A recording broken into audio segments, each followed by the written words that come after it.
Good evening and welcome to this session of Tuesday's Encounters in New York. This program is presented every Tuesday at 7 p.m. New York time. My name is Mark Beecher and I will be your host tonight. Our guest tonight is Diane Morrison, a practitioner of quantum hypnosis technique trained by Dolores Cannon. And she's a level 3 practitioner, very experienced and very knowledgeable in the technique. And Diane's going to speak to us about past life regression tonight.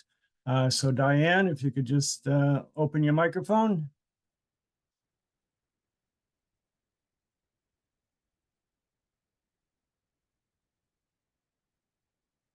Hello, Diane.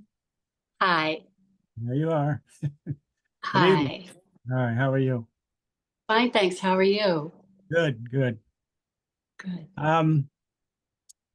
So is there some way in way of introduction that you would like to begin, or? Sure. First of all, I just want to thank you for having me on the show. It's quite an honor to be able to come in and meet you, and Ernie as well, and to be able to talk about something that I love so much, which is quantum healing hypnosis technique. So yeah, you did a great job with the introduction, by the way, but I'll just say, yeah, I was trained by Dolores Cannon in 2011. It was something that I didn't realize I was going to become. I had been an occupational therapist before this. And when I found Dolores Cannon, everything pointed towards quantum healing hypnosis technique. And I went to Arkansas and I took her class. So that was the beginning of how I got to where I am now. I started in 2011 and I kept going with my education.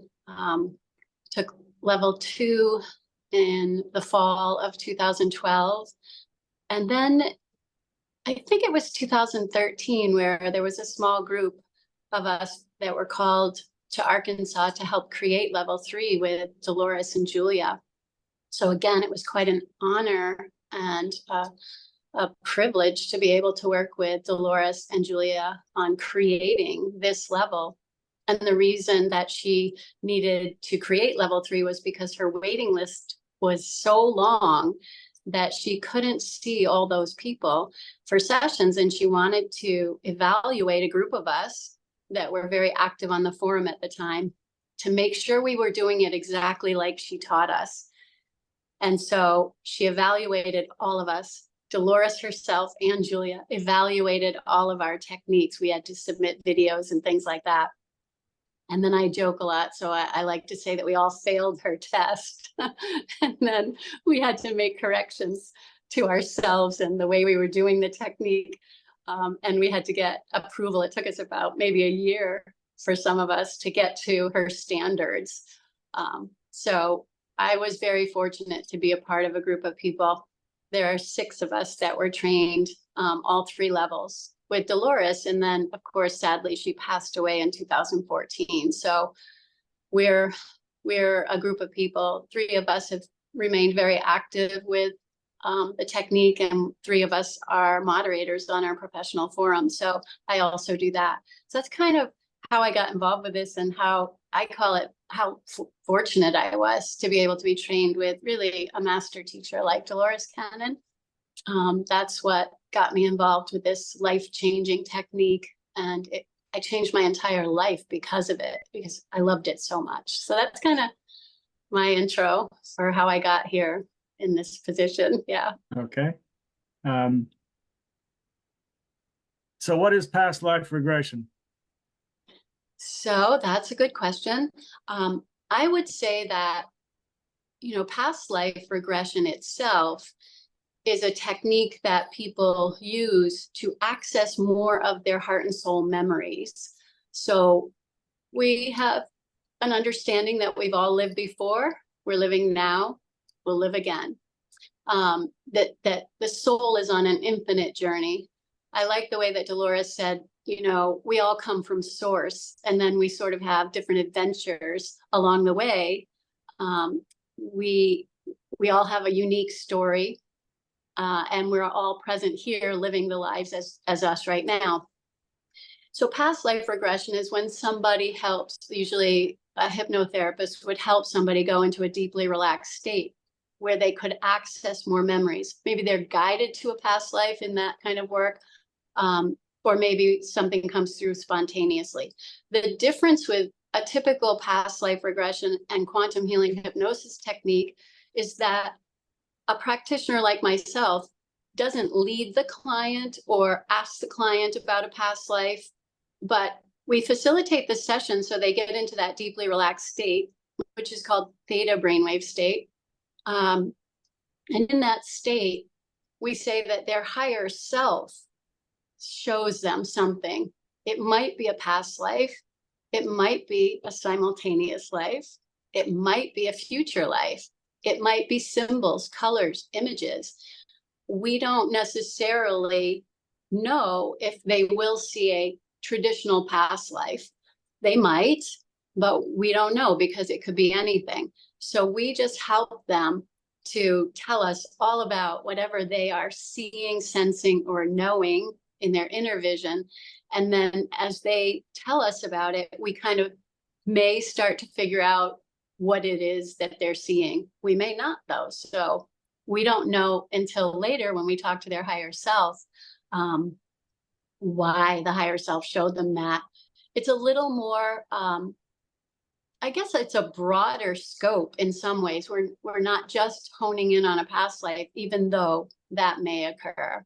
It could be a lot more than that, though, is what I love about QHHT. Yeah. Does that make sense? Well, we're beginning to understand a little bit.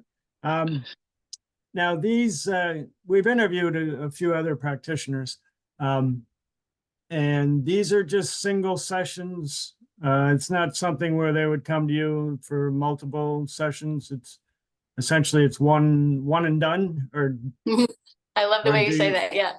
or do you recommend multiple sessions? No, actually, the way that Dolores created it was, it is kind of a full day. We can spend between 4 to 7 hours with a client. It's designed so that we have time to talk and the client can share a little bit about why they're there and what their life has been like, and we can chat and get to know them better so that we can help them better when they go into that relaxed state that we call hypnosis. So there's time to talk. And then there's a little bathroom break because everything relaxes, even the bladder. So before hypnosis part starts, people get very comfortable, lay down and relax. And then we do the hypnosis part. And then we talk afterwards about what came through.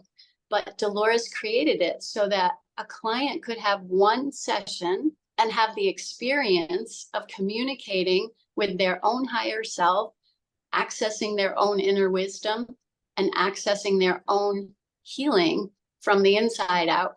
Once they did that, she said they would remember who they truly are. We're more than just a body, And so she said one session because she did not want a client to become dependent on a practitioner or a technique for their wisdom.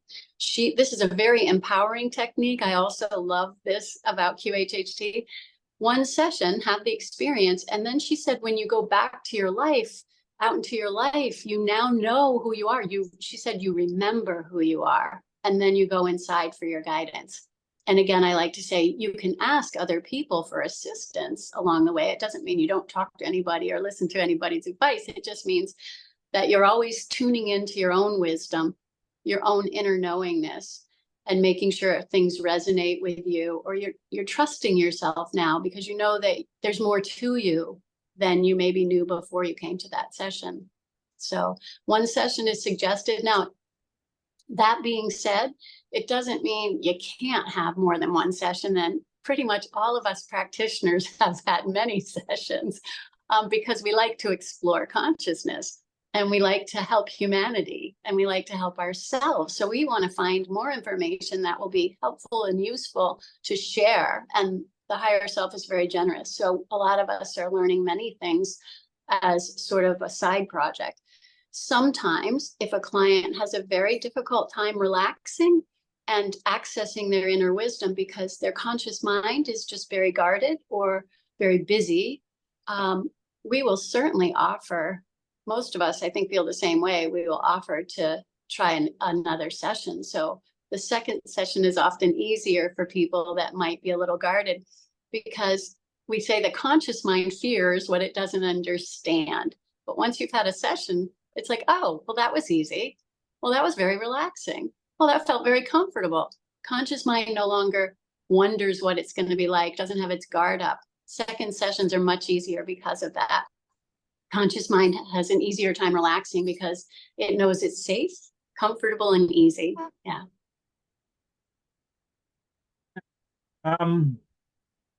And I just want to go back for a little history on this. When did Dolores create her system? What was her background before she created her system? Because she was a little bit later in her life, right, when she created this. Yes, she sure was. I mean, she was, a wife and a mom. I found out not too long ago, she had actually trained to be an opera singer. So she had a lovely voice. I didn't know this until really seriously, maybe a year or so ago. But she had trained in opera singing, and she had a lovely voice. But I think she was a military wife. Her husband was in the service. I want to say Navy, but I could be wrong on that. So she was a wife to a husband that was in the military. So they moved around a lot. So and also had 4 children. Her daughter Julia is one of them, who is now leading the organization. 4 children, married, military lifestyle, moving around a lot. She was busy. So her husband was interested in amateur hypnotherapy. So he was the one that kind of started learning about hypnotherapy, we could say, hypnosis for habits and smoking and weight loss and things like that. So where they lived on base, there was a military doctor that would suggest some of his clients could maybe try this hypnosis and see if they could, lose weight or stop smoking or things like that. So they helped out in that way, just as an amateur kind of on the side type of thing. And she helped her husband, and she was interested in it too. But life demands came up, things happened, and she kind of put it aside while she raised her children. It wasn't until later that she picked it up again because she was so interested in it. She really liked it. We always say she studied it, researched it, practiced it, did sessions with people. We always say like 40 plus years she was working on this to develop it, to make sure that it was just the way she wanted it. And again, she began teaching in 2002. So I remember her speaking about not really being able, she wasn't sure that she could teach somebody to do what she did.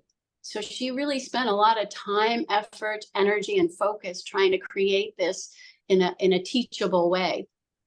And she felt very responsible, I think, for her clients and their well-being, and her heart and soul were right front and center in this work. So her wish was that she could teach other people to do it with the same kind of care for her clients and love, I'll say, for her clients that she had. It was very important to her that people did this with I'm going to say a pure heart, So 2002, she began teaching. And that's when she was just kind of helping people to understand this past life part. She didn't know about the part that could heal people then. That came on board later as she was doing sessions. She discovered this wise part that could also provide healing to the person in the session. So she used to call this advanced past life regression. And when the higher self part came in with the healing, her students actually said to her, this isn't just past life regression. You need to rename it. And that's when they all came up with quantum healing hypnosis technique. And that was what it was called when I learned it in 2011. So her journey to teaching was decades of research and development before she put it into a teachable format, we could say. Does that help? Yeah. I just want to know a little bit about the genesis of this. Because there are other practitioners, some medical doctors I thought I saw online that are doing what they call the same quantum healing. And I don't know if she was a offshoot of one of these medical practices or something, as you said, somebody who was working in more in the energy field and, developed the hypnosis technique from that. All right, you mentioned the source. I guess under hypnosis, we contact the source. Is that universal intelligence? Is that the soul? Is that the spirit? Are they all the same thing to you? Are they different? I'm just going to say that there are many names for that energy, and people can call it whatever they are comfortable with. Dolores defined the word subconscious, which is what we call the higher self in this type of work, quantum healing hypnosis technique. She called it subconscious because she just needed a name for it that wouldn't exclude anyone because of belief systems. So a neutral term, and she just kind of grabbed the word subconscious out of a hat, if you will. But what she defined it as is the collective of higher energies that work with us when we're in the body. So people understand it as our guides, ascended masters, things like that, maybe angels, archangels, those kinds of names people can relate to from their backgrounds and their belief systems. So subconscious is a collective in our definition, collective of higher energies that work with us when we're in the body. So that's the part of us that's helping us in the session. But that is connected to all there is. Everything is connected to what we call source energy, God, universal consciousness, oneness, the great cosmic self. I mean, there, Buddha nature, Christ consciousness. There's a whole lot of names. Whatever really feels comfortable to people. We're talking about spirit. We're talking about source. We're talking about God. Those are the familiar names. But the higher self is sort of like multi-level, multi-levels and layers of that. And whatever aspect of source wants to come through, whatever's appropriate comes through. That's how it works in a session. Does that help? Yeah. No, it does. And I think recently I've heard the expression super conscious Yes. to sort of incorporate all of that, more of the subconscious being in the individual's presence, the individual's mind, and superconscious being the universal. I'm not sure of those definitions, but I'm glad you're bringing this up because a lot of people want to analyze it and kind of understand it better. And so Dolores liked to keep everything really simple. It was just a name that she called the higher self or the oversoul. And now superconscious is kind of, we can call it that too. These aren't technically limited terms, but these are general terms that we try to use to communicate something to each other. So I see them all as fluid and flexible. They're not rigid definitions. They're just words are indicators to try to help us explain concepts that aren't very easy to understand, right? So it is super consciousness that we're dealing with. Everybody's using the word subconscious now, so it gets kind of confusing. Like, whoa, what's this subconscious thing? She just meant oversoul, higher self, that kind of thing. Right, and in terms of past, excuse me, in terms of past lives, why do I want to visit my past life? I love that. Right. Is there a connection to my current life? I mean, do I have the same characteristics?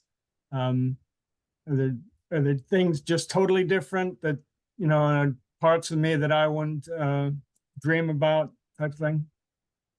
One of the things that's great about a QHHT session to me is, and I think to most of us, is that the higher self will bring forward what is appropriate for you to see. And that is because it always has something to do with your current life.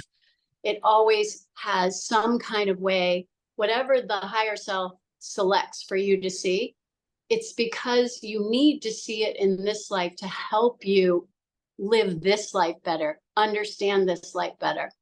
It is always for a helpful intention. You will only see, like, we could say that most of us have lived a lot in different times, in different places. But the higher self always finds the one right thing, the one, we'll call it a past life, because I'll just talk about that. It's easier to understand. If it is a past life shown, it's so amazing how the higher self selects the just right past life that will help the person to unlock healing in this lifetime they're living now, or understanding and awareness, or bring forward strengths and abilities they had in a past life that they've forgotten and need to know now, to know how strong they are, how capable they are. Everything is to help you now. And Dolores was super clear about that. She said, this is the most important life of all, the one we're living now. But whatever's shown in a session is just to help you now. That's how it works. So that's a great question. Yeah. I wouldn't go to a past life to find out that I was some horrific character that what was it? Criminal, terrible. I'm loving this question. Keep going. Well, I just don't want to have a previous life that I would disown, right? Well, that is a very common belief or thought. It is. And I'm going to tell you a little story because I think it's hilarious, because it kind of blows our minds in a good way. It breaks up a belief system that a lot of us have, that a lot of us want to be good people. We don't want to think of ourselves as doing bad things in another lifetime. We're taught that it's important to be good, most of us, you know what I mean? And that's what we want. So the thought of being somebody that might be considered bad is just horrifying to us. We don't want to be that kind of person. So there was a woman in my level 1 class, I think it was, in training with Dolores, and she was causing a little bit of commotion in the room, was nervous about something and chatting with people and distracting Dolores from teaching. And so Dolores called her up to the front of the room and she said, "You come up here. What is going on with you?" And I share this story a lot because it's funny. It's meant to be funny, but the lady was distressed, right? So she says, "Dolores, I'm so afraid that when I go under, I might find out that I was a mass murderer or something." And at that moment that she asked that, I remember feeling like I was scared of that too. I didn't want to think of myself as being a terrible person. And I was like, oh, thank God somebody asked that question, because now I'm listening intently to the answer. And it took Dolores about 1 second. And she said, "Oh, we've all been mass murderers. Now go sit down." And that was it. That was it. So you see, she'd been doing this work for so long. She'd heard so many stories. She started to understand the perspective of the higher self. And that is that we are all aspects of the divine, we could say. We are all aspects of the one source energy, but we're having very many unique experiences. Dolores said, we have to experience everything to really round out our soul. We need to be the murderer. We need to be the murdered. We need to be the victim. We need to be the perpetrator. We need to be a rock and a blade of grass, or, a bird in the sky, or a worm in the ground. This is what the wheel of karma was about, actually. People have been incarnating on this dear mother planet forever, it seems, for eons. And we could have an infinite number of stories to tell about our past lives. We all have to be everything, so that, one, we understand we're all aspects of the one, and to stop judging, I think, stop pointing fingers and saying you're bad and I'm good, because that's really judgment, and that's polarization, and it prevents us from understanding a higher perspective, that we're all source aspects, having unique experiences together to grow, to learn. And then eventually we all understand, oh my God, there but for the grace of God go I. Oh, I could be you, you could be me. We just chose these different roles this lifetime. Dolores said we're all actors in a play. We're the writer, director, and actor and producer of our own play. And sometimes we have to hire bad guys to come into our play because, you know, it would be boring if there wasn't a little conflict in our life, right? So we have to sort of start to understand with this higher consciousness, higher perspective, that everybody's playing a role here, and it's by agreement only. And a murderer might be like an incredibly, as odd as it sounds, an incredibly good teacher to help people know they don't want to be a murderer, or to understand the pain and suffering that role causes for other people. And maybe for the individual that's doing it, their soul is suffering too by playing that role of hurting people. Nobody feels good when they hurt people, you know, if they're in order. So these are all kind of special assignments. And once we understand that there is no judgment and there is no blame, like I felt relieved in class when Dolores said, when you die, there's no God on a throne that says you go this way or you go that way. But we've been taught a lot of things like that we're going to be judged for our every move in this lifetime. And there are two options. One's hot and one's, who knows? You know what I mean? Yeah. So Dolores is kind of helping people to break out of limited thinking and to try to come together more as a human family with more understanding and more compassion. So yeah, mostly I will tell you this, in my 13 years of doing this, it's very rare that somebody sees a difficult lifetime because they just don't need to. Sometimes they ask questions like, have I ever had a lifetime where I've been a really bad person, or, you know, a warrior, fighter, whatever, killed people? And the higher self might say things like, well, yeah, they've had lives like that, but, you know, they learned what they needed to learn, and there's no point in rehashing it because it served its purpose. Yeah. Right. Now, when people incarnate multiple times, do they know there's a reason, or the past life will tell them, okay, you have to incarnate again because you don't know this lesson, you need to learn something? Do they know that in advance? You know, I think that from what I've learned, and from Dolores's work, what I've learned is most of us kind of know a general thought or theme of what we're going to come into in the life. We kind of know some general stuff, like I want a life where I really work through this habit pattern that I've had in lifetime after lifetime. This time I want to go in and I want to change my patterning. So in spirit, we could say, before you incarnate into a human body, you may have a general sense. You have maybe a purpose and a plan for what you're going to do there. But when we come into Earth plane and we're in a body and we have amnesia, we usually forget what we had for a plan. We have to figure it out. And we come into a plane of existence called Earth, where there's free will. So I always like to say all bets are off. You know, you had a plan, but it's kind of like, let's see if we can figure this out. It's hard here. You know, it's a dense plane. So yeah, I think people know. I think for the most part, people know what they're coming in to do. But you've got to figure it out. That's why it's so hard here. Yeah. Right. As a level 3 practitioner, you've done several hundred cases, right? Or several hundred clients, or thousands. Yeah. Thousands. And people have memory of past lives in other universes, yes, other than here on Earth, and they've incarnated at other places.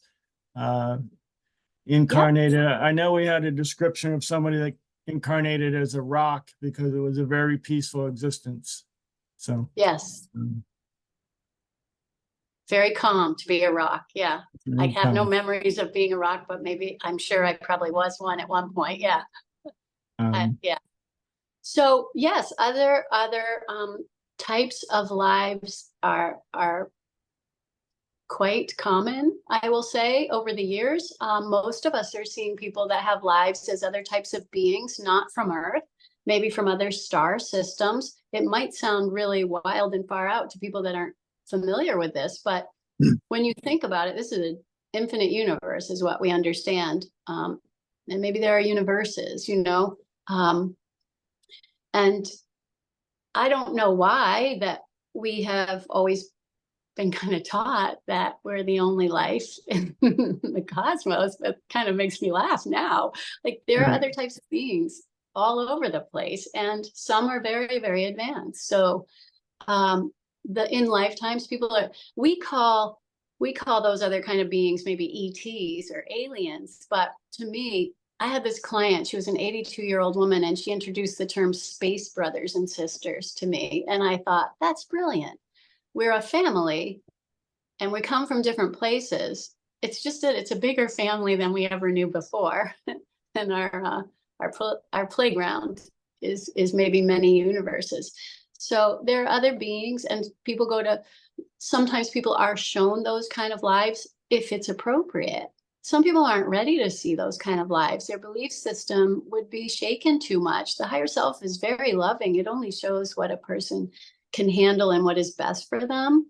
So nothing is ever done that would be disturbing. So if somebody doesn't like this kind of topic or feels afraid of it, the higher self is going to be like the most loving parent you could ever imagine. And it won't be time for them. So they'll see a past life that's more relatable to them with a similar lesson, like, if that makes sense. But yeah, I've kind of, as many of us have had lots of different kinds of beings, light beings too, like non-physical beings, terrifically advanced, high vibrational beings. The session energy changes when they come in, or angelic. We could say that for a light being would be like an angelic type being that comes in, or like a Christ consciousness type of being.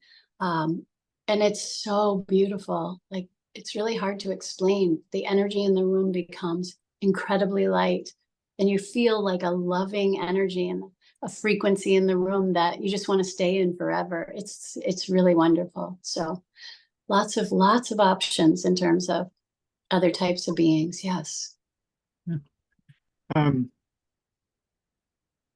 Sort of culturally, as a culture, are we growing? Do you see examples in clients that culturally we're advancing somewhat, or Yes. it doesn't appear to be? I mean, politically, culturally, across the world, it's like, we're still fighting each other. We're not unified at all. Is there some advancement that you see there, or something more in the future? Yeah, absolutely.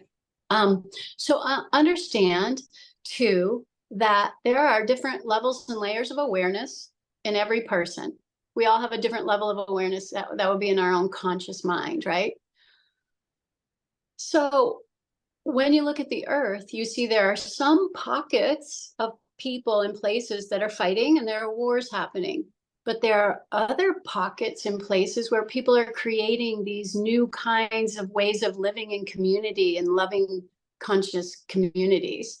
So you could almost call them worlds. There are different worlds even on this earth right now, people living in different levels of consciousness, right?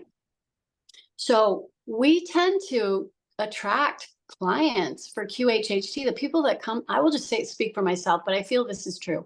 Because QHHT is sort of a high vibrational technique, people that come to it, people that find it, tend to be amazing, aware, conscientious people who are really wanting to learn more about themselves. Their reality is very different. We see people growing. We see the consciousness of humanity growing because of our clients, because of the people that are being attracted to this. There are also people that are here that have volunteered to come here and bring a higher frequency energy to the planet. They are helper beings. Dolores's book, The New Earth and the Three Waves of Volunteers, explains that process that she discovered very well. We are seeing, here's a tangible way that we're seeing it in sessions. People are more aware when they're in the sessions now, because I like to describe it like this. When Dolores was doing sessions decades ago, the person would come to the session, they would go under and bring forth all this really interesting information that's in Dolores's books. They would wake up and they would go, oh, did I fall asleep? I don't remember anything. And Dolores would go, here's your recording, listen to that. And all of us are like, oh my goodness, right? Well, back in the day, the consciousness of humanity was lower. And I like to go like this. The consciousness of humanity was here and the higher self was way up here. So the higher self came in. This had to go down and into a sleep state, delivered the information. When Dolores counted them out, the higher self went back to where it belonged. Up comes the client. I don't remember anything. So we saw a big gap between the consciousness of humanity and the higher self. Today, we're seeing a total shift. And this is only 13 years after I started. Dolores saw this happening before she left the planet. Consciousness of humanity is about here. Higher self is about here now in sessions. So the conscious mind might pop up and say a few words. Higher self continues to give information. As long as the conscious mind isn't interfering, it can be present. We're now like having a team meeting. So we're seeing that we're moving from sort of a duality consciousness where we think we're separate from source and we don't have a connection with source, to now we're more of a unity consciousness. Our aspects are merging. Our conscious mind and our higher self are collaborating. I call it a team meeting.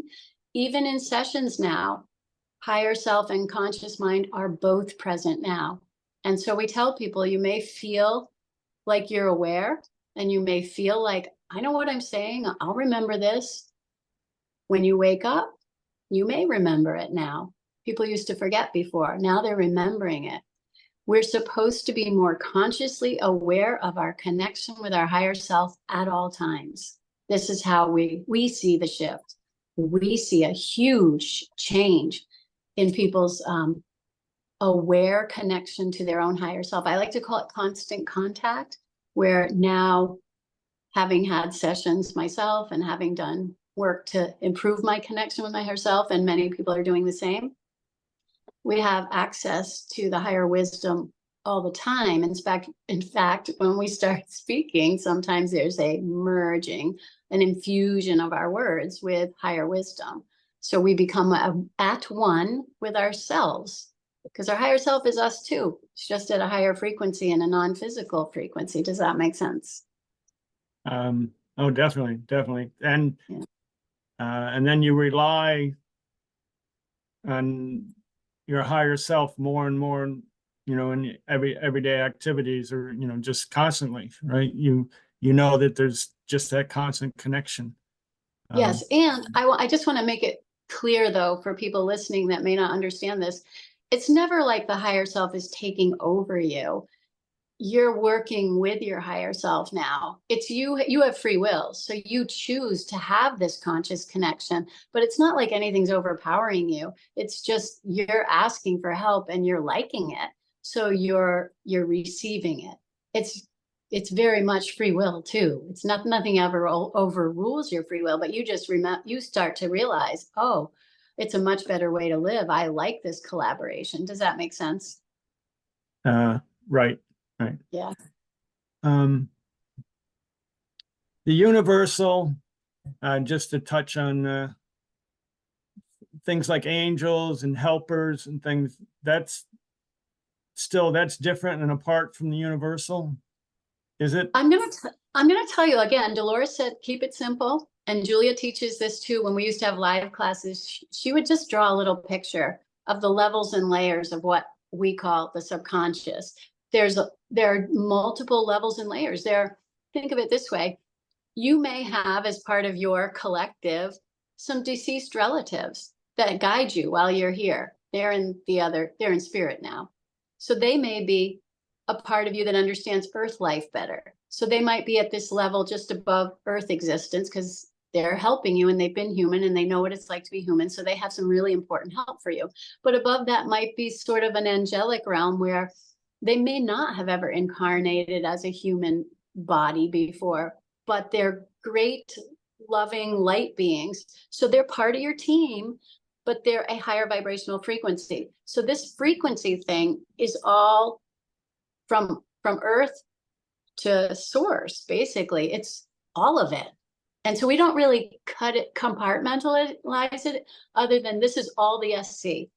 And we just trust that whatever's the appropriate part to help the person or the client will come through in the session.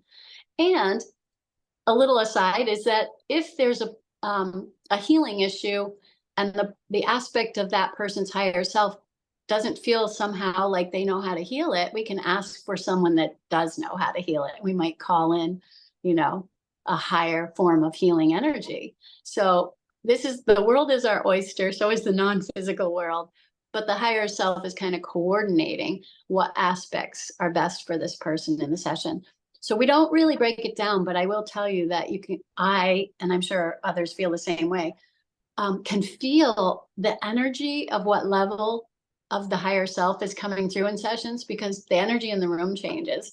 And when it's a really high vibrational light being, it's like the walls crack because they're expanding. They don't crack loudly. They just go like you hear the walls expanding. Sometimes you feel an energy in the room, like almost like static electricity. I'm exaggerating a little bit, but it feels good.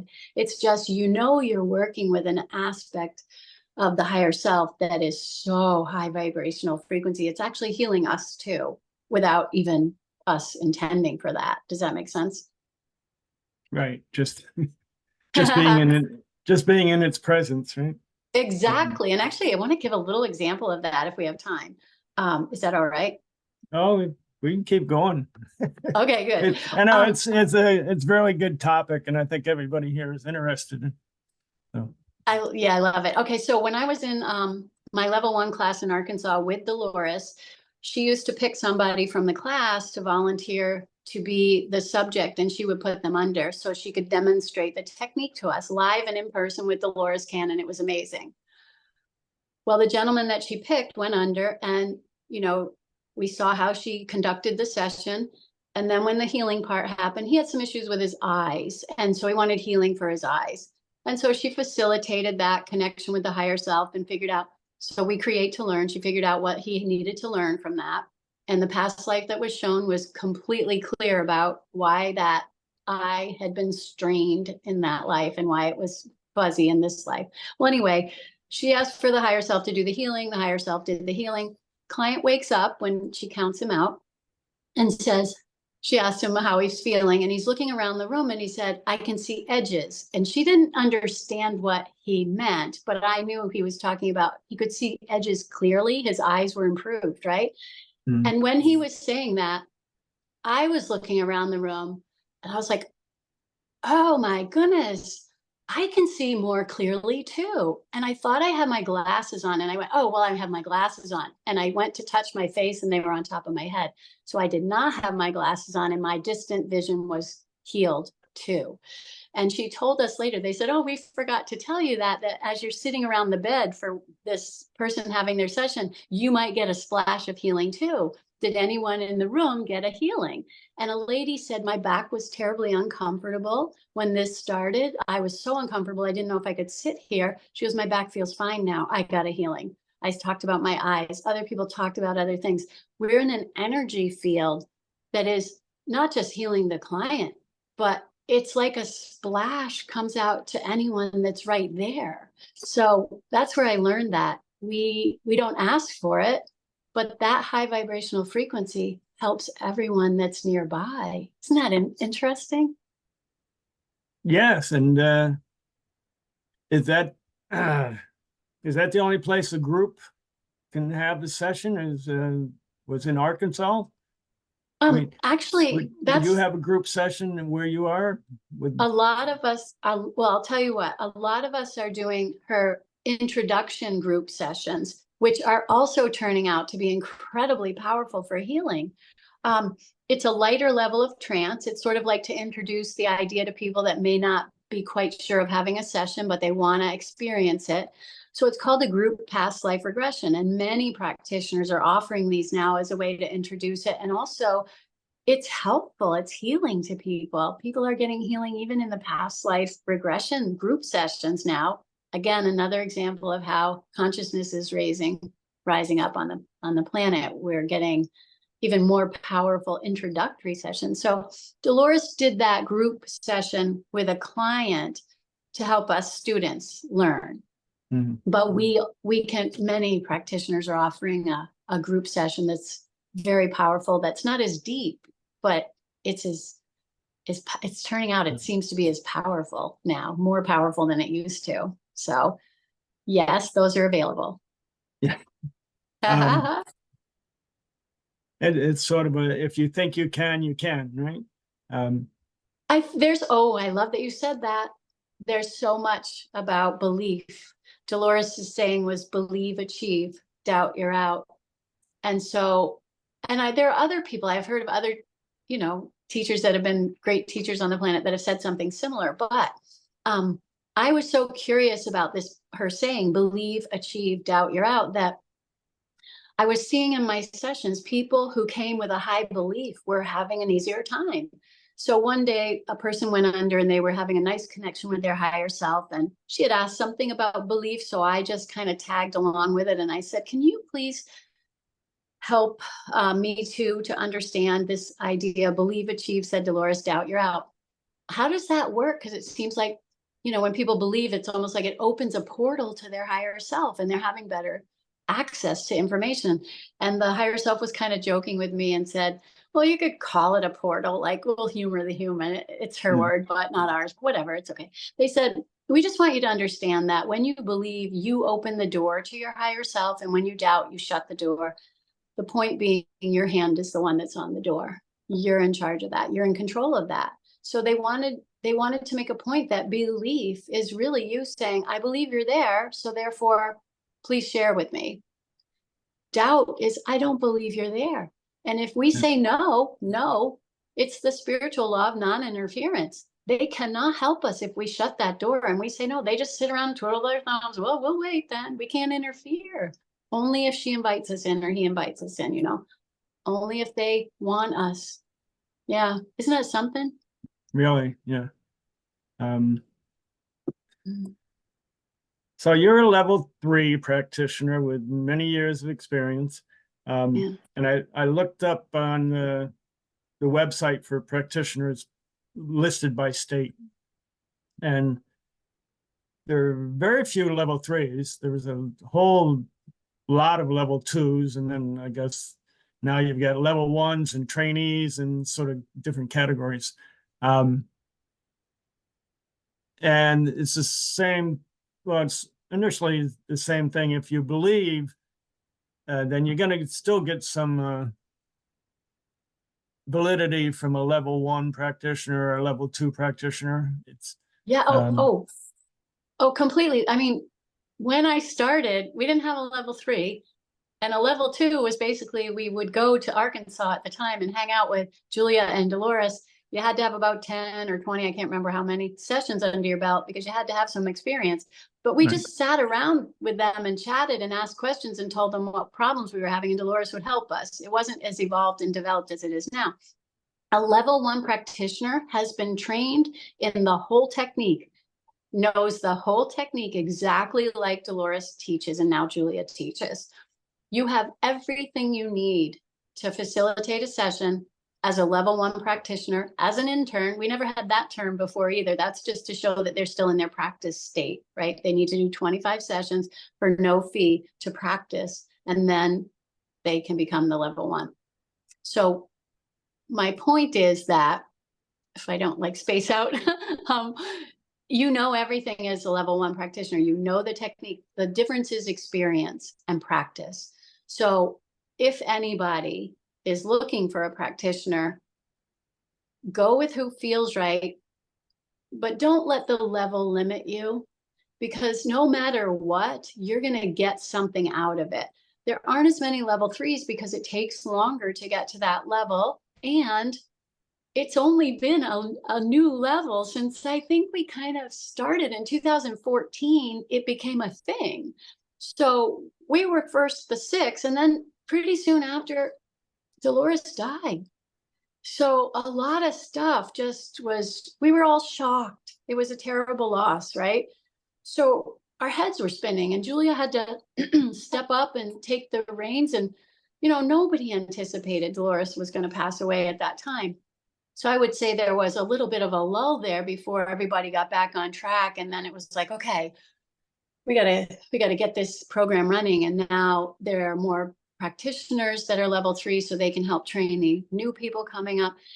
It's going to be rolling now. There will be more and more. And there seem to be more every day because I check and I can see the group growing, but it was only 6. It was only 6. So we give us time. We're getting there.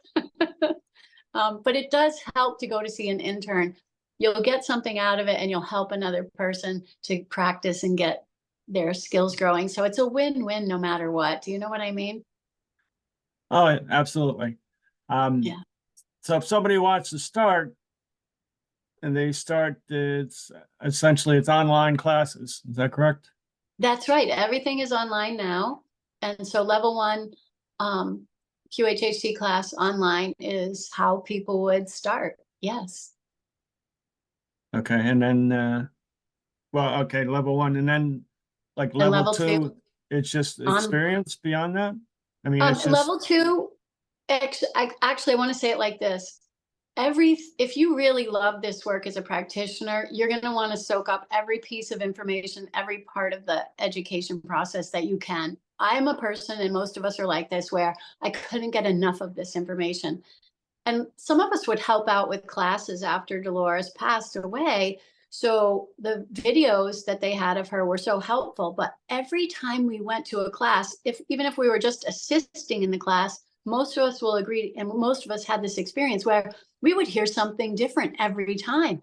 We would learn something new every time. It was almost like it was energetically active listening to Dolores's videos. But that's that thing about repetition. You pick up on things the more you do it. So level 2 is actually way more developed than when I was taking level 2. And it has a lot more information about working with clients that are having a harder time, more techniques and things like that. It's a really great class. And it's just also, I think, so since I haven't taken it online, I just have to hear what people are saying. And since I saw it in the classroom in Arkansas and I wasn't a 100% student focusing on it, I can't really say the other differences, although I know it's much more comprehensive, and Julia's added stuff and Kaya Wittenberg has added stuff about growing our businesses and practices. So it's way, way more than it used to be. So that's level 2. You expand your skills, you solidify your knowledge, and you continue to grow. And then level 3 is not a class. It's actually where you get peer reviewed. You have to submit your work, a video of your interview, a video of your session, and then it is lovingly critiqued and you're given feedback, and then you must go and develop in the way that the feedback is given. You have to grow yourself into the level where you can be considered doing it like Dolores Cannon did it. Yeah. Yeah, I'm glad you mentioned video again. I was going to ask about that before, because on each session, you give the person a video of the whole session. Is that correct? It's actually not necessarily a video. It's an audio recording of the hypnosis part. Okay. Now, some practitioners do like to do videos, but I think mostly we do audio. And I will say that, yeah, most of the time the client is laying pretty relaxed and still. So the video is kind of boring. It's not needed. And I found that when I watched videos of a session, I found that I was distracted by the visual, and I could hear better when I didn't have a video, but just the audio. So for me, I just personally found there's a difference, and audio is fine. Yeah, I think I might have misspoke. There is a recording of the session. That is, the person goes home with it to review and review and review. Yeah. Yes, that is an essential part. It's absolutely necessary, because Dolores said it like this. I think she said it best. The healing happens in the session energetically, and the person is healed. It happens at an energetic level. But the conscious mind and the physical body are denser vibrational frequency. The repetition is what helps the healing to be anchored into the physical body. The person leaves, they're healed, but their conscious mind goes back to the old way of thinking. We create to learn. If they're understanding the new changes and listening to the recording over and over again, we say, then they're going to integrate it and they're going to allow the healing to come into their physical and mental body and anchor in there. If they don't listen to the recording, they can go back to their old ways. They're not listening. So you can create an illness and heal it in a session, and then you can recreate it. If you don't understand that you have to change, you have to listen to your recording and listen to what your higher self is telling you. You'll stay healed, but you can also uncreate it. We're creators. So I can't say enough about the recording. I think people don't understand how powerful it is. And I think partly, I think I have to really emphasize this because I think it's part of what I'm supposed to do too, because most of us like to experiment with the sessions. And I've just been talking about this more and more, that one of my sessions, I had a healing for my back, a little back issue that I had. And in the session, I felt a little heat or a little tingling. That's what you can feel in the session when the healing energy is happening. When I went home and listened to the recording, it was almost like I had a chiropractic adjustment off the bed and nobody was there but me. Yeah. So the healing that happened from listening to the recording was more physically powerful for me than it was in the session. So I'm being taught how powerful the recording is so that I can emphasize that firsthand knowledge with my clients and to everybody who cares to listen. That recording is gold. Over and over again, we listen. Yeah. Yeah. Fantastic. Well, we have some listeners here. I don't know if anybody's got questions, if they want to ask a question, if they want to send a little note, I can ask a question. That'd be fun. Yeah. It'd be fun to hear what people are curious about. So I love to be able to help out in any way I can. So yeah, if anybody has questions, if they don't understand something or anything at all. I have a question. Yes. Yes, hi, it's very interesting, everything what you're telling us. I mean, it's amazing. And I just want to know, besides the practitioner, what other type of help do you offer for in general? So your question is, what kind of things maybe would people come for a session for? Is that what you're asking? Yes, right, yes. Yeah. It can be anything at all. A lot of people come because the number one question is usually, okay, first I'll say how people prepare for a session is they write a list of questions that they want answers to from their higher self. And a lot of people come with healing requests from their higher self. So health issues of any kind, we address in the session the same way. We create to learn. Once the higher self tells the person what there is to learn, they can also help them to release it. Sometimes there may be homework that the client needs to do, change your diet or make sure you're exercising or meditate or whatever. The higher self will tell them what to do. They have to do that. But the higher self is usually willing to heal whatever ailment there is. Once the person knows, they don't have to have the thing anymore. Unless it's some kind of soul agreement or some kind of understanding. They came in, they wanted to have some kind of dis-ease to learn from. And then they really wanted it for the lifetime. So we just need to be curious and learn. So anything can be asked. Right. What if the person, let's say if I'm trying to help my daughter and she doesn't believe in anything what we're talking about here, and how can I help her? Can I help her through Yes. that as well? If she doesn't believe in any of this and she doesn't want to participate in anything, but I know that she has to heal something that I don't know how to help her, and just wondering. I'm so glad you're asking that, because so we only see people that are age 18 and over, about that age, unless they're very mature 17-year-old. Dolores said, wait until they've, kind of figured out what this life is about before you might go introducing other lifetimes. She wanted people to develop their personality. So she wanted to work with, adults basically. But if your daughter just doesn't even want a session, but it could benefit her, you as the mother who's very close to your daughter could act as a surrogate for her. And what that means is you come for a session, you have a session and it is for you. You ask questions for yourself, and then you add on a question about your daughter and her health. And so the session is 100% for you. And then when we talk to your higher self later in the session, we ask for your daughter's health issues, and we ask for what's going on with your daughter, and your higher self will tell you what's appropriate. And then we can ask for healing. Once the higher self explains it, we can ask, is it appropriate then to heal her daughter now?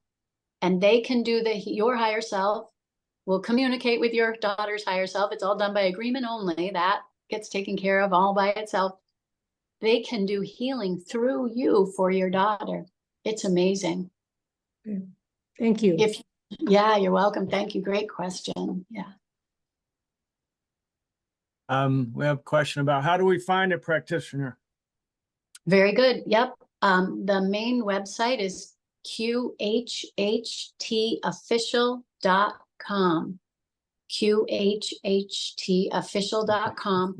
There's a button, find a practitioner, and you can search for a practitioner near you. And we do tell people, read a couple of their bios and see who you resonate with, and try to pick someone that you think you would feel comfortable opening up to in a session, because you'll know, trust your heart and soul will know who you feel is the right one for you. I have a question. Yes. Hi. Often when I hear about past life regression, sometimes people will say, well, I think I died drowning in a past life, so I'm afraid of water in this life. So, I mean, how does that work out? Why would you bring that into this life? And can you really just heal that fear from something that has happened? Yes, yes, yes. Okay, so why would you bring it into this life? Oftentimes what we find is that if a person has died in a traumatic way in a past life through drowning or something like that, an accident, it's their emotion at the time that they passed away. If they were very afraid or, sort of like shocked or sad, if something happened and there were strong emotions, it kind of gets fused into the memory, and that overshadows another lifetime, like maybe this lifetime. So the person doesn't remember that they might have had a traumatic death in another lifetime, but what they know is they don't want to go near the water. Mm-hmm. And that happens a lot. A lot of people come in with fear of water. And so the higher self could choose to show you a lifetime where you drowned, or they could just answer that as a question when we talk to your higher self later in the session. It could just be a question where it's like, why is she afraid of water? And they would say, oh, well, there was a lifetime, we can explore that. There was a lifetime where she did drown. Oh, why did it carry over into this lifetime? Well, because she was very frightened and she was just little and she didn't understand. And so, okay, well, what do you want her to learn now? Well, that she's a very strong person and she can make it through anything, right? And I'm just making this up, but these are examples. And then we can say, well, now that she understands where that fear came from, is there anything else you want her to know? Does she still need to have it? And then no, and the higher self, then we just say, okay, then can you just help her let that go? Or what's appropriate? Can you help her with that? What would you like to do to help her release, heal, whatever? And then they tell you, or they just do it. And the person wakes up and they feel lighter, and usually it's gone. It's kind of simple for the higher self, but it's because sometimes we don't have access to the memories until we're under and connecting with our own higher self. It wants us to know. Yeah. Thank you. Does that make sense? Yeah, no, it totally does. Thank you. Yeah. Yeah. Yeah, of course, if we've resolved it, or if we've kind of handled everything from past lives, then we won't carry over any fear or anything from it. And usually the higher self has said over the years that they only show a past life if there might be something to learn from it or to clear up from it. Sometimes they don't show a past life and we say, why didn't you show a past life? Nothing to heal, nothing left to do. It's all complete, like they're clear. So it can be that too. So yeah. That brings up another question. People will say, can you clear all your karma? Are there people that come in this lifetime and then like, oh, okay, I'm done. I've done all my work. Some people are done with their work. Yeah. And the higher self will kind of give you a checkup and just tell you if there's anything you're working on still, or, is it appropriate to clear it? Or you know, what does she need to learn? And people are given homework, you know, she needs to do A, B, and C. All right, well, now she knows, can you heal her? No, she needs to do A, B, and C, you know? So it's kind of fun. I like to wrestle with the higher self to get them to do the healing, but, you know, a no is a no eventually, you know? I have kind of worked like with the higher self like that, where I'm like, come on, can't you just help her? And they're like, no, you don't understand. Like, we think karma is, well, we might think karma is a punishment. It's not. It's just cause and effect, right? Just learning. And this one case where I'm talking about, they said, I wanted the person to be healed from some conditions. And they're like, no, you don't understand. This isn't punishment. They said, you know, this is just, she had a life where she did this stuff and she learned how it felt to do that stuff. And then she wanted a life where she learned what it was like to be on the other side of the stuff she did in the past life. They're like, you don't understand. She wanted this. And I'm like, okay, well, can you at least make her more comfortable? And they said, yes, we'll do that. So it's like compromising and kind of negotiating to get the client something helpful, right? Which, yeah, that's how it goes. Thanks for asking that. Yeah. I have a question. I noticed that you also do retreats. I was on the website, how that works. Oh, the QHHT retreats, right. So Julia and Kaya, since the pandemic, they are not doing live classes anymore. They're all online since the pandemic. So what people wanted was to get together and then do sessions and talk about stuff and hang out together, because it's nice to get together as a group of practitioners. So now they do events. There's one coming up in Sedona on the 22nd of this month. So we get together and there's a schedule of events where Julia's there, Kaya's there.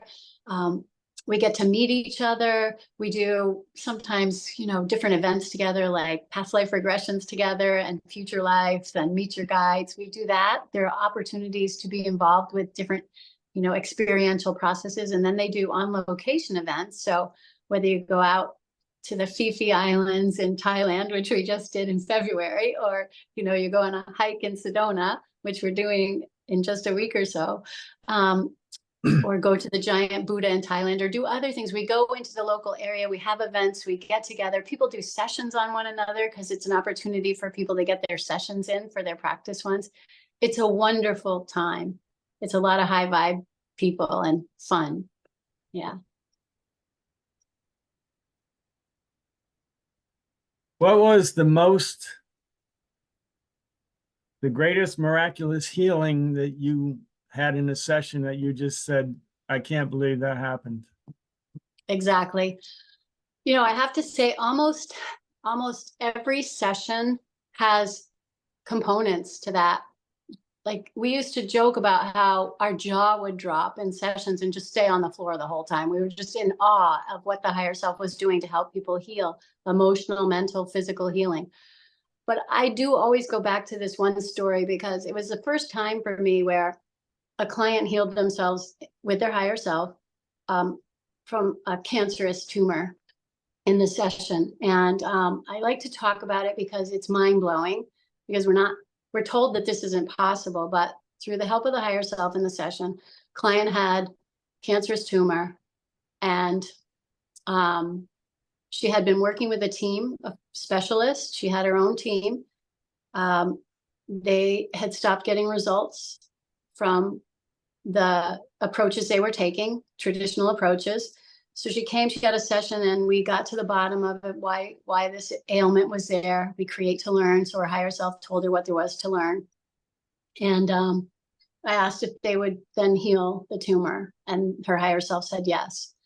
And then the next day she left me a message on my phone, and she said that, you know, her niece had driven her to the session, and it had taken them twice as long to get home because she was needing to stop and go to the bathroom to release.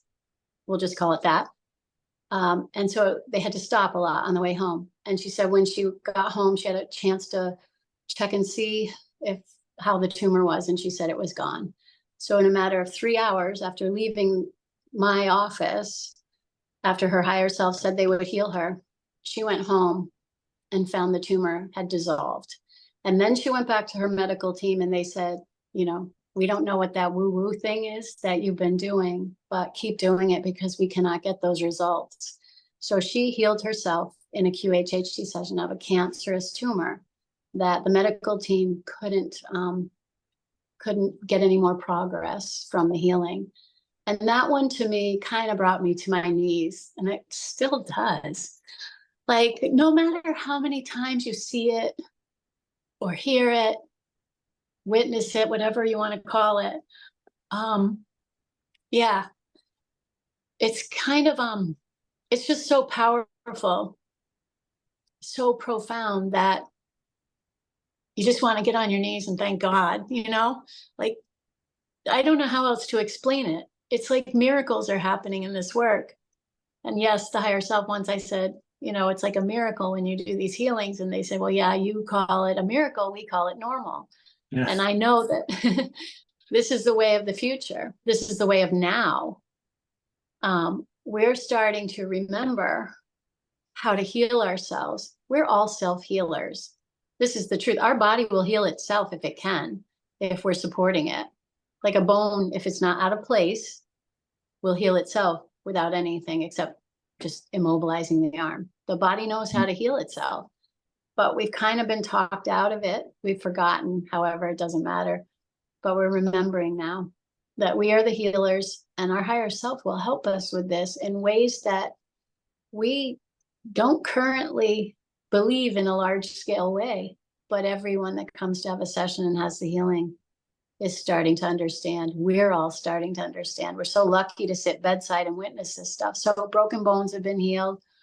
Yeah, tumors have been cleared, or just sometimes just partial healing happens because the client needs to do some changes. They need to make changes because obviously if they created something unconsciously, but they created it just to learn, then once the higher self tells them what there is to learn, they might say you need to change a few ways. And so they need to go do that. And then we say, well, how long will it take? After they do this, how long will it take for the healing to happen? And they might say a week, 2 weeks, a month, whatever aligns with that client's belief system.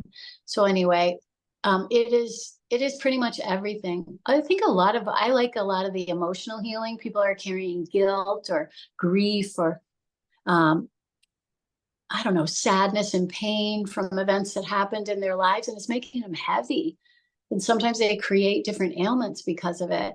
And the higher self kind of swoops in and tells them, you know, this wasn't your fault, or, you know, that's not your problem. And you don't need to take on other people's energy or blah, blah, blah. And then we ask for healing and they help them clear it. And then they wake up and they say, oh my gosh, I feel so light. We don't understand that carrying emotional, unprocessed emotions is heavy to our bodies. It's a heavy burden, and we feel it sometimes in sadness and depression. So the higher self can clear those things. And so I don't believe that there's any kind of one like most powerful healing. I feel like everybody gets the appropriate healing, and it's always amazing to me. But that one with the woman that healed her cancer on the way home, like released the tumor, that for me just was amazing. Yeah. Okay, we had a question about in addition to past life regression, Dolores helped others to tap into the spirit realm.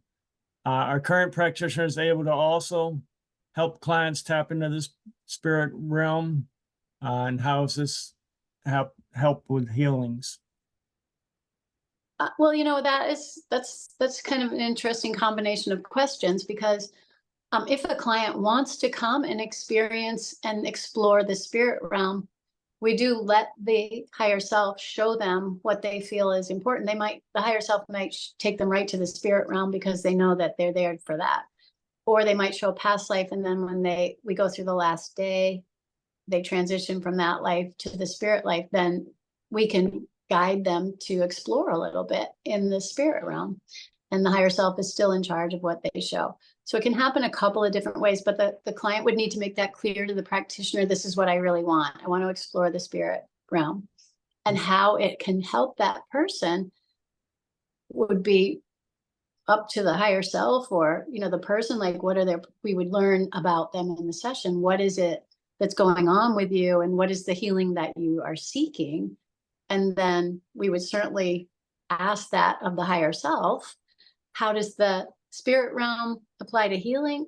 I mean, that would be unique for each person, and I wouldn't know until I had somebody in a session and I could ask the higher self about it, you know. Yeah. Now you say training because of the pandemic, training is basically online. Can sessions be online currently? Absolutely no. Thank you for asking. With QHHT, no is the answer. Dolores said no, and we follow her teachings. We understand it as a way of caring for our clients.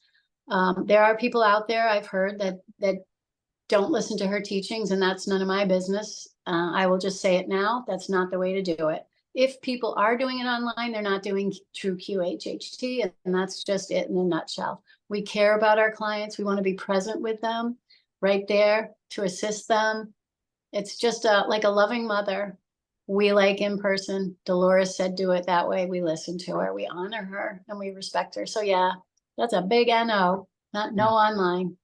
Although I will say this, the group introduction sessions, the introductory group experiences, we were approved by Julia during the pandemic that those can be done online. So if there isn't a practitioner doing a group regression, which is a lighter level of trance near you, you can look, some of the practitioners posted online that they're doing an online group regression. Now that is okay, just to make it clear. How, I know I've had this discussion before about our educational system and things that we don't teach kids in school. How young are children? How young could a child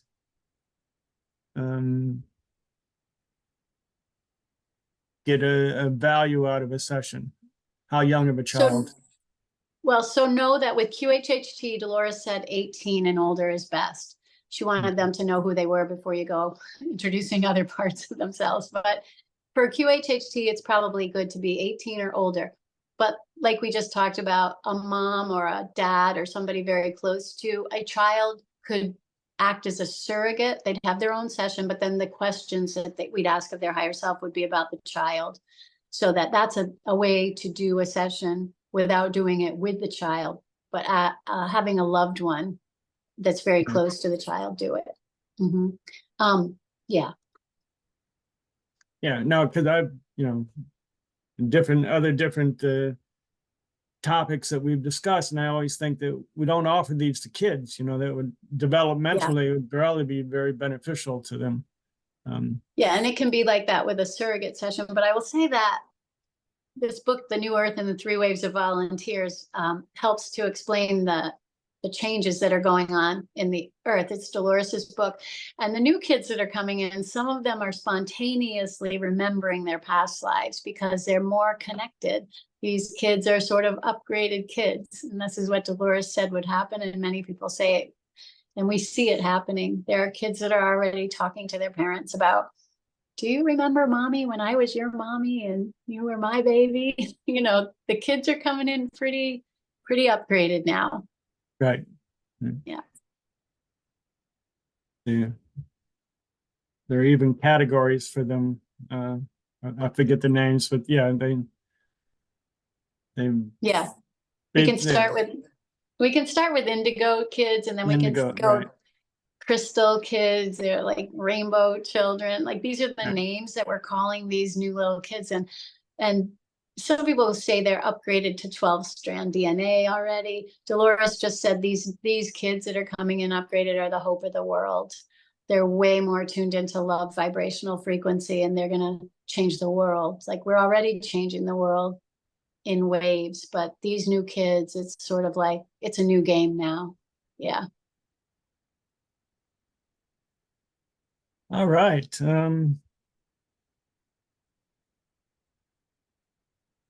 It's really been informative. It's very interesting. It's very informative. I think I'm going to look for a practitioner in New Jersey. I'm so excited for you. You're a person that's so curious and open. You're going to have a wonderful time. I just know it. where is your practice, and how can people get in touch with you?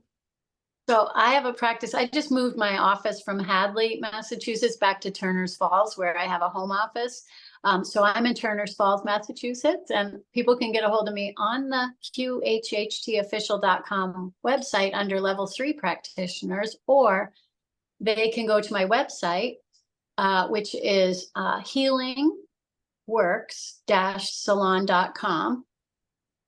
And they can also send me an email at healingworkssalon, all one word, no capitals, @gmail.com. Healingworkssalon, yes, there are 2 S's in a row.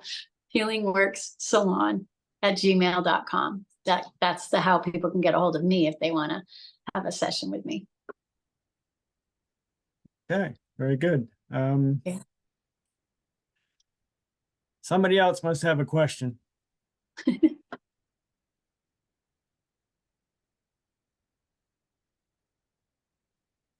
Okay, well, thank you very much, Diane. It's really been a treat. It's been very enjoyable. We've learned a lot. I can't tell you how thankful we are for the session that you've given us today. Thank you so much for having me. I mean, it's a joy to be able to chat with people who are interested in hearing about this. You know, it's a wonderful thing. So thank you very much. Right. And you weren't sure if we were going to make through a half an hour, right? We did it. We did it. We did it. Okay, so thank everybody that's been attending, and then join us next week, Tuesday at 7 o'clock. I don't have the current guest, but we'll have something for you. So thank you. Thank you, Diane. Thank you, Mark. That's it. Thank you, night. everyone. Good night. Good night.